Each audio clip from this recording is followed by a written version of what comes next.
કોરા કાગળ પર દોરાતું આ ચિત્ર છે મોરબીના મ્યુનિસિપલ કમિશનર સ્વપ્નિલ ખરે સાહેબનું અને આ ચિત્ર દોરનાર છે મોરબીની દીકરી પ્રિશા વિપુલભાઈ ભીમાણી, જેમણે તાજેતરમાં જ જિલ્લા કક્ષાના કલા મહાકુંભમાં પ્રથમ સ્થાન મેળવીને મોરબીનું અને તેમના પરિવારનું ગૌરવ વધાર્યું છે. હવે તેના ચિત્રો રાજ્ય કક્ષાએ પણ પ્રદર્શનમાં મુકાવાના છે.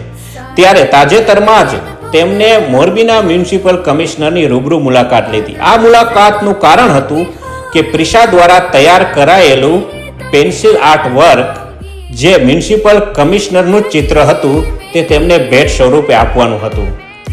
આ અવસરે પ્રિશા દ્વારા તૈયાર કરાયેલું આબેહૂબ મ્યુનિસિપલ કમિશનર સ્વપ્નિલ ખરે સાહેબનું ચિત્ર તેમને રૂબરૂ જઈને કમિશનર સાહેબને ભેટ સ્વરૂપે આપ્યું અને આ ચિત્ર જોઈને પણ કમિશનર સાહેબ ખૂબ ખુશ જણાયા અને ભવિષ્યમાં પ્રિશાને તેમના આ કલા માટે ખૂબ આગળ વધે તેવી શુભકામનાઓ આપી અને પરિવારને મળીને ખૂબ આનંદ વ્યક્ત કર્યો.